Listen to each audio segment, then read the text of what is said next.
श्री कृष्णम वंदे जगद्गुरुम। ओम नमो भगवते वासुदेवाय। चंद्रकांता आध्यात्मिक यूट्यूब चैनल पर आपका हार्दिक अभिनंदन, स्वागत। चिदांश अग्रवाल। जैसा कि आप आजकल देख ही रहे हैं, अनेक यूट्यूबर्स, ब्लॉगर और इन्फ्लुएंसर्स श्रीमद् भगवत गीता पर ज्ञान की ओवरडोज दे रहे हैं आपको। कुछ चैनल रीडिंग कर रहे हैं, कुछ चैनल एक्सप्लेनेशंस कर रहे हैं। अनेक चैनल्स को मैंने देखा है। मैं एक पुस्तक लिख रहा हूं जिसका नाम है आत्मा ही परमात्मा है।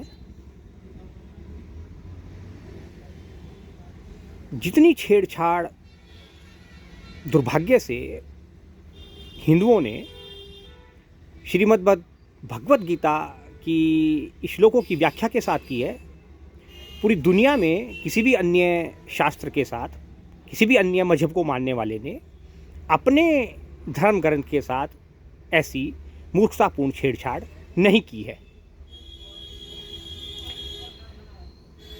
इसीलिए हमारी जो अगली पीढ़ी है, जो युवा पीढ़ी है, वह श्रीमद् भगवत गीता को शायद छूना भी पसंद नहीं करती, और धर्म तो उसके मूल सिद्धांतों में कहीं है ही नहीं। सेकुलरिज्म का जो पाठ दुर्भाग्य से पिछले 75 सालों में भारत की सरकारों ने जनमानस में भर दिया है, वह कुटिलता की चरम सीमा है। समाज बिखर रहा है, परिवार बिखर रहा है, राष्ट्र बिखर रहा है, परिवार टूट रहा है, समाज टूट रहा है, राष्ट्र टूट रहा है। परंतु ऐसा क्या है और ऐसा क्यों है जो ऐसा सब कुछ हो रहा है? इसके मूलभूत कारणों में जाना ही पड़ेगा, और सौभाग्य से श्रीमद् भगवत गीता हमारे पास उपलब्ध है।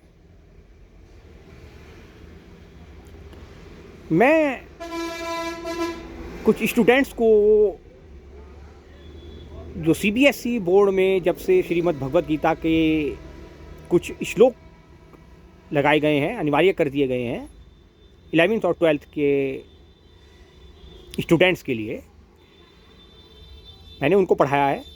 21 दिसंबर 2024 को श्री हनुमत धाम तीर्थ क्षेत्र स्थल विकास नगर के पुण्य पावन प्रांगण में वाइट बोर्ड पर मैंने श्रीमद् भगवत गीता के प्रारंभिक संकलन को वाइट बोर्ड पर समझाने का प्रयास किया, जिसको अनेक चैनलों ने, न्यूज़ चैनल्स वालों ने भी अपने प्राइम टाइम में उसको, न्यूज़ को जगह दी।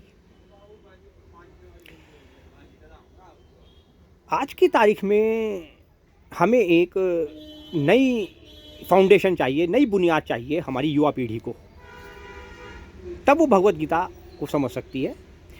अनेक यूट्यूबर, ब्लॉगर, इन्फ्लुएंसर्स और भी न जाने कितने लोग श्रीमद् भगवत गीता पर जो कुछ आपको बता रहे हैं, समझा रहे हैं या रीडिंग कर रहे हैं, अगर आपको श्रीमद् भगवत गीता के बेसिक कॉन्सेप्ट का नहीं पता है तो सब कुछ आपके सिर के ऊपर से निकल जाने वाला है।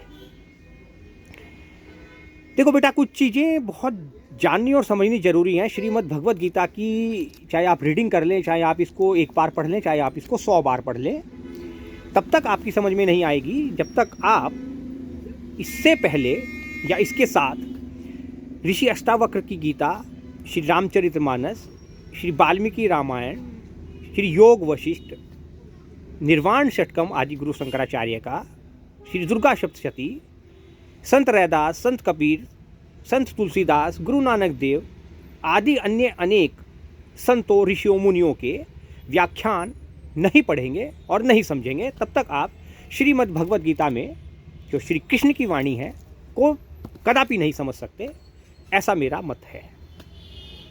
क्यों है? श्रीमद् भगवद गीता के विषय में जब भी आप बात करते हैं तो आपने एक चीज़ सुन रखी है, कर्म कर फल की इच्छा मत कर। श्रीमद् भगवद गीता में, पूरी श्रीमद् भगवद गीता में भगवान श्री कृष्ण ने कहीं पर भी ये ऐसा बिल्कुल नहीं कहा अर्जुन से कि कर्म कर फल की इच्छा मत कर। भगवान श्री कृष्ण ने अर्जुन से ये कहा है, सही कर्म कर, फल की चिंता होगी ही नहीं। ये भगवान श्री कृष्ण ने कहा है। और पूरी श्रीमद् भगवद गीता के जो 700 श्लोक हैं, जिसमें 18 अध्याय हैं, जो 18 प्रकार से अर्जुन को युद्धस्थ होने के लिए प्रेरित कर रहे हैं। क्योंकि अर्जुन किम कर्तव्य विमूढ़, किम कर्तव्य विमूढ़ का मतलब है साफ साफ सीधा सीधा कि मैं अपने कर्तव्य को किस प्रकार करूं, इसको भुला बैठा हूं। मैं अज्ञानता के वशीभूत होकर अपने कर्म को किस प्रकार करूं, इसको भूल बैठा हूं। उसको कहते हैं किंग कर्तव्य विमूढ़ होना। धर्म के पथ पर चलते हुए भी अपने कर्तव्य कर्म को भुलाकर समय आने पर उस कर्म से विमुख हो जाना और धर्माचरण न करना ही किम कर्तव्य विमूढ़ता है। यह अर्जुन के साथ हुआ युद्ध क्षेत्र, कुरुक्षेत्र, रण क्षेत्र में। करोड़ों लोग वहां पर उपस्थित हैं। आराम से चलेंगे, देखो बेटा, करोड़ों लोग वहां पर उपस्थित हैं। दोनों तरफ सेनाएं युद्ध के लिए तैयार खड़ी हैं। शंखनाद हो चुका है, दुंदुभियां बज चुकी हैं। अब सिर्फ रण लड़ा जाना है। एक ऐसे समय में अर्जुन भगवान श्री कृष्ण से चरणों में शरणागत होकर निवेदन करता है। एकमात्र अर्जुन, जबकि युधिष्ठिर भी है, भीम भी है, नकुल सहदेव हैं, अन्य न जाने कितने धर्म धुरंधर कौरव सेना के अधिपति खड़े हैं। कोई नहीं, किसी को नहीं जानना और समझना कि मैं ये युद्ध क्यों करूं। लेकिन अर्जुन को समझना है, अर्जुन को जानना है। अर्जुन भगवान श्री कृष्ण के शरणागत होकर पूछते हैं उनसे कि मुझे ऐसा क्यों करना चाहिए। और केवल पूछते ही नहीं है, पहले वो ये अपनी, जब आप अध्याय 1 पढ़ते हैं तो आपको यह समझना पड़ता है कि अध्याय 1 का आरंभ कहाँ से हुआ। अध्याय 1 का आरंभ हुआ, देखिए ये है, यहीं से बताऊंगा मैं आपको, अपनी तरफ से कुछ नहीं। श्रीमद् भगवद गीता में अध्याय 1 का आरंभ कहाँ से हुआ। धृतराष्ट्र कहता है संजय से, क्या कहा धृतराष्ट्र ने, हे संजय, इस धर्म भूमि कुरुक्षेत्र में युद्ध की इच्छा से एकत्र हुए मेरे और पांडु के पुत्रों ने क्या किया। शब्दों पर ध्यान दीजिए, मेरे और पांडु के पुत्रों ने क्या किया। 2 हिस्सों में विभक्त कर दिया धृतराष्ट्र ने। कौरव उसके अपने हैं, कौरवों के साथ खड़ा हुआ पूरा का पूरा जो सैन्य बल है वो है मेरा, यानी कि हस्तिनापुर का, जिसमें भीष्म पितामह, गुरु द्रोण, कृपाचार्य, अश्वत्थामा, कर्ण और न जाने कितने महारथी शामिल हैं। मेरे और पांडु के पुत्रों ने, कहने का मतलब यह, धृतराष्ट्र सीधे सीधे यह पूछ रहा है संजय से कि संजय जरा देखकर बताओ कि भीष्म पितामह और मेरे पुत्रों ने पांडवों का विनाश कर दिया है या नहीं। यह उसकी इच्छा है। इस श्लोक का यह भावार्थ है। धृतराष्ट्र न केवल जन्म से और आंखों से अंधा है, बल्कि वो मन की आंखों से भी अंधा है। क्यों है अंधा? क्योंकि उसको हस्तिनापुर का राज सिंहासन अपने कौशल से नहीं, अपने भाई की अकस्मात मृत्यु के परिणाम स्वरूप प्राप्त हुआ और वह राज सिंहासन पर जो विराजमान है वह भीष्म पितामह की प्रतिज्ञा के कारण है।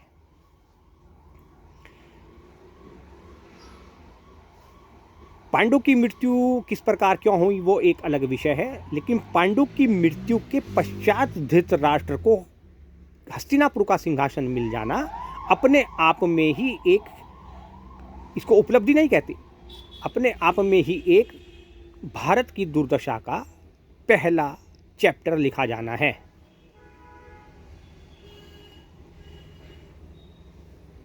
श्रीमद् भगवद गीता आपके कर्मों को संबोधित नहीं है।